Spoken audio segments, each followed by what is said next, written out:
I am Dr. Celeste Owens, and I'm an author and a speaker, and I'm so glad you're hanging out with me today. And we're talking about three things taking a leap of faith taught me. And as I go along and talk, please make sure you chime into the chat.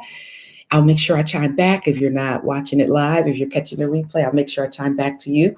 But if you are on the verge of taking a leap, jumping, doing something different, I'm here for you. I'm here to help you to do that. So, this is the question I want you to ask yourself today, because I know Marcia is on and she's listening and she's been able to resolve some things related to her eyes.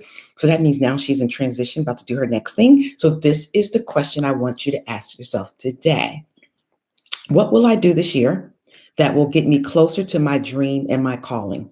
Okay, you guys, what will I do today that will get me closer to my dream and my calling? Right, V. James and Jolly and all of you who are listening. What will I do this year that will get me closer to my dream and my calling? Are you doing something related to that now? Are you in it and you're trudging forward? Are you just on the edge thinking about taking that leap of faith? Come on, you can do it. You can do it. There's always some element of risk associated with making big changes. I've lived big changes over and over again. I don't know if you guys have. If you lived a big change, pop it into the chat. What big change have you lived through? Because there's always some element of risk in making a big change. I remember the big change I made very early in my 20s. I had just finished undergraduate college in Buffalo, New York. Born and raised in Buffalo, lived in Buffalo all my life. And there was just something inside of me that kept saying, you got to leave Buffalo. And it was saying that to me in high school, like my junior year when we were going to apply for colleges. And I was like, oh, no, I'm afraid. So I ended up doing college at the University of Buffalo, which was great. I enjoyed it very much. But then it was like, it would not let me go. So when I had to go to do grad school, and I had to do it, chose to do grad school, I was like, I'm going to do it. I'm going to leave. And I applied to schools. I forget what areas, but anyway, I got into the University of Baltimore, into their counseling psychology program, and took the big leap of faith. So what is that thing that's inside of you that's telling you you are made for more? Move forward, move, do it, come on. What is that thing? Because that's what you need to be doing. That's what you need to be moving forward towards and walking towards that thing. And I did it, and it was definitely risky, and I was definitely lonely. So lonely. In fact, I was like, I'm done. Like, when this week ends, I'm out of here. I'm not doing this. I'm not staying. I could withdraw from the school, go back home, and I don't care. But I did not. I stayed, and I've learned, and I saw this quote today, that there is no reward if there's no risk. That is so true. Because from Baltimore, I went to Pittsburgh, got a doctorate. From Pittsburgh, I went to Chicago. Then from Chicago back here to Maryland, after marrying my husband. So amazing. It's been an amazing journey. I've learned so much, met some amazing people, have been stretched, stretched way out of my comfort zone, and I'm better for it. So you got to take a risk. There's a woman, Jill Griffin, who wrote a book called Women Make Great Leaders. So I was just looking at this online today. Women Make Great Leaders. And she said one of the things she found as she was interviewing women is that women said that she interviewed, every single woman she interviewed said, they decided that regret was a lot worse than failure. And that's how they were able to push forward and just be these amazing leaders, because they decided regret is going to be a lot harder to live with than just moving forward and the potential risk that's associated with that. And I'm glad they did. And I'm sure people who are surrounded with them are glad they did. Economics 101, you guys, the more risk you take, the greater the potential profit, the more profit you can make. And that's like even when you're investing in your SEP accounts or your IRAs or anything like that. We have a moderate risk IRA, but there was a higher risk one too. But you can make more profit the more risk you take. So are you hearing me in your life? Come on now, get out of your comfort zone. It's time to move. You're going to have to take a risk because there's going to be a greater profit on the other side of that risk. And I know there's a voice inside of you that's telling you, you need to be doing this. You need to be moving forward. Come on. And I remember even Deborah, who's listening, had when she needed to start doing her live events, she just took the risk. I don't know how many months it took her to decide, okay, I'm going to do one, but she did it. And I'm sure there's a great reward associated with that. So what's your one thing? And pop that in the chat. What's your one thing? What's that one thing that's gnawing that you need to do? It might mean going back to school. It might mean moving. I'm coaching a client now who has had this unction in her for years to move. She's like, oh, every time I go to put a bid on a home, I go through the process and I drop out at some point, So what is it going to take? What is that one thing that's just gnawing at you? That's just saying you need to do it. You need to move forward. You need to take that risk.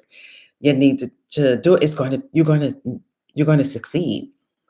So it might be something that you're doing now. And again, pop it in the chat. Is it something that you're doing now? I wrote some things out. Quit your job. I know somebody who just did this, and I've been waiting on this brother to do this for years. And he finally was like, I'm done. The pandemic, you guys, will stretch you to the point where you're like, I'm going to take some risk. Because it just shook everything up. Like if you were living this nice, comfortable life, the pandemic was just like, shook everything up. Like, oh my goodness, the world is so different now. I remember the first time I went out with the mask on, you guys, everything was novel and new.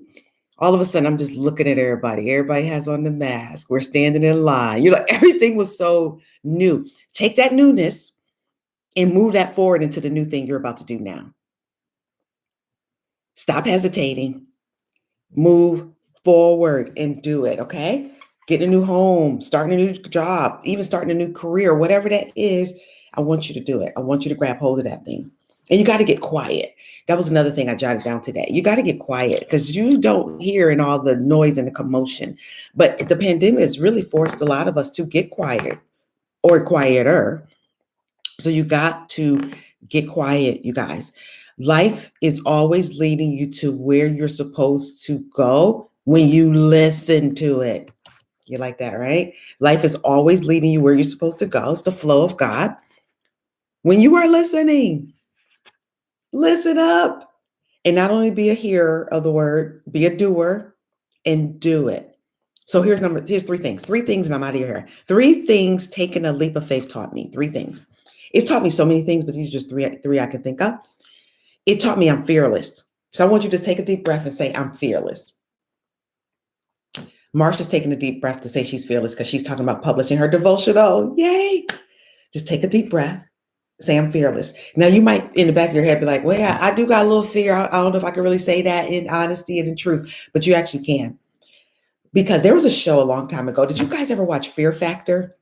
Did you ever watch Fear Factor? I used to watch that thing religiously. Then it got kind of old because they kept eating the same old crazy things. You just got tired of watching that. But at first it was fascinating to watch that. Like, oh my goodness, what are they eating? They're eating a turtle. I mean, I'm just making it up. It was worse stuff than that. Like a turtle probably would have been easy. They were just eating crazy, crazy things. And they were taking these big jumps or doing these terrific feats. And at the end of the show, the host would say, apparently fear is not a factor for you. It did not mean that they were not afraid when they walked up on that thing. That means that they looked that thing in the eye and stared it down and won the stare down. That's what it means. So fear is not a factor for me because it doesn't mean that I'm absent of fear. It means that I just push toward the fear and I do it anyway. So you got to give fear a stare down. My daughter used to stare down my dad. Like they would do these stare downs. And she's like, Pop, let's see who can stare the longest. And they would just stare at each other. It's so funny. She would win a lot of the times. She'd be like, oh man, but you got to stare fear down and be like, I'm going to win. And the way you do that is by pushing forward and pushing past that thing. I love it. Someone saying that they're building 2 businesses since the pandemic. They have built 2 businesses, 2 streams of income since the pandemic has started. We've been in this thing a year. Have you wasted this year? Come on now, let's move it. You still got time. Let's go. Let's roll.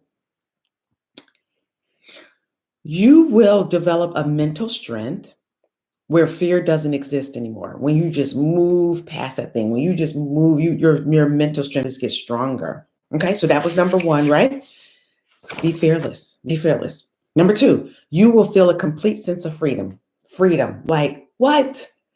When you just push past the thing that is making you afraid. When you actually do that thing, you will feel, first of all, you'll feel the freedom because you don't have that gnawing inside of you that's telling you to do better, be greater, right? You don't have that gnaw inside of you, right, Tia? When you step out in faith and just do something great, you will feel a complete sense of freedom. When you follow that intuition, you are free. So you guys know, or maybe you don't know, maybe this is the first time you're hearing me on YouTube, but over 10 years ago, I got this sense that I had to leave everything I was doing. I was on a speaking platform, in private practice, ministry leader at my church. And the Holy Spirit told me, leave everything. That was another really big leap of faith. But had I not taken the leap of faith when I was like 21, remember I told you I left home and went to Baltimore like I was a crazy person with no family there, nobody I knew, and just left and did it all. Had I not done that one, I wouldn't have been able to do the 2010 and leave everything. And I'm just kind of having that epiphany right now that I wouldn't have been able to do it. Like when David said, I killed a lion and a bear, that's what that brother was talking about. I could say, I conquered Baltimore, Pittsburgh, and Chicago.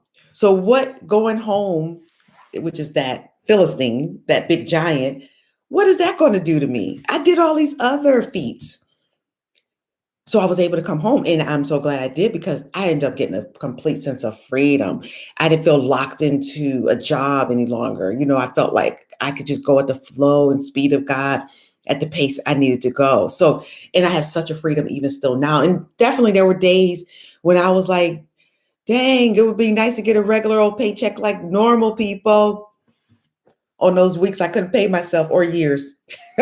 Years I couldn't pay myself. It would be nice to have a regular old paycheck. It didn't matter. I had freedom. It tells us in the word, the fear of man can prove to be a snare. That could be you. You fearing your own self. Oh no, you talking yourself out of things. It's going to be a snare for you. You ain't going to find freedom until you do what God has called you to do.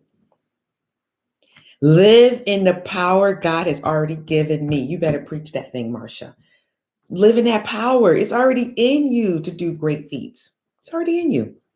Number 3, you can achieve great things when you step out on faith, when you take that leap of faith, when you jump, you're going to achieve great, great, great things. I took another leap of faith over a year ago, maybe 2 years ago. Y'all, this was crazy. My son was leaving 8th grade, and I was talking to my girlfriend. We both got stuck in jury duty, and we were both sitting there like, we hope we get out of here soon. Why we got called? And it was so weird that we got called on the same day at the same time. It's like, and I know I'm always in the mindset of thinking, okay, God, you set this up. This must be for a reason. And all of a sudden she just says, I'm getting this idea that I should homeschool Isaiah. I'm like, as soon as she said it, it just like washed all over me. Homeschool AJ, homeschool AJ. I'm like, no. So I tell her, I'm like, girl, while you're talking, I feel like I need to do it too. She's like, what? We both did it, long story short. And it was a year of just grueling, learning how to be these homeschool moms and taking them to the co-op. And, they weren't even like built in this thing for homeschool because the kids have been doing it since they were in kindergarten. They all knew each other. Our boys were like, this is a weird world that we want to get out of. But you know what? This is the setup. Man, when you take a leap of faith, you could conquer giants. You could feel a complete sense of freedom. You can do great feats. You're going to achieve great things when you do it. He finished that year out, gained his confidence. So K through 8, he didn't have great confidence. He didn't get good grades. It just wasn't what it was.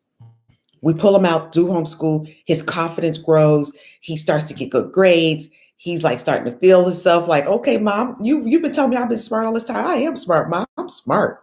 Boy, you smart. The pandemic hits. We used to homeschool. We weren't like the rest of the kids who had to come home, like my daughter, who should have did the homeschool when I invited her to do it. All of a sudden she's struggling. This thing is hard. I hate being in front of this computer. Oh, your brother is mastering this thing. This boy, y'all, now he's at private school, but it was still it was still virtual. This boy been hitting honor roll every single quarter. What? You're going to achieve some great things if you just step out on faith. This boy has learned and mastered the art of doing his own work, studying for himself, getting his grades, his working on time. This boy has hit 3.38 3 quarters in a row, the same exact GPA. It didn't matter the combination of A's and B's. This boy, it's so weird. I'm like, how do you keep getting 3.38? Mom, I heard, somebody was like, "Man, if we played the numbers, we probably would want to play 338." We don't play the numbers, but it's pretty awesome, right? You're going to achieve great things. I heard this is where I'm ending. I'm going to end, but I started watching American Idol with my mom. Thank you guys. She's like, go ahead, AJ. I started watching American Idol with my mom, and I thought this one contestant who got kicked off had the most amazing attitude about it. And some of the people when they got kicked off, they're like in tears, which is okay. They're disappointed, of course. But he was like, I'm good. I got to have this amazing experience. I got to grow during this time. And he's like, what did he say? I wrote it down. A no won't stop me. I'm made to do something great. A no ain't gonna stop me. He's like, so thank you for the opportunity. And I'm moving on to my next. I was like, OMG, if we all could be like that little young man, I think he was like 20 years old, that we're like, this no don't define me. This don't stop me. I've learned something in this thing. I'm gonna get on to my next. I was so impressed with him. Like, I just want somebody to give him a singing contract just because his attitude is so amazing. You know what? He's actually going to go really far because he just has this amazing attitude about it. So that's what I need you to do today. If you step out and it looks like a failure, no, it's a learning opportunity. It was a time for you to grow, and it was time for you to stretch yourself and then say, a no don't define me. I'm gonna keep on going. You think about it. Jennifer Hudson, she got a no on there, and that girl that blew up, and she had a no. And I think did Fantasia win? She might have won, but anyway, some of them didn't win, like Clay Aikens, and he still blew up. Carrie Underwood, I mean, she might have won. You get the point. I'm messing up because I think I'm choosing the winners, but you get the point. A no doesn't define you. So I need y'all to take a leap of faith.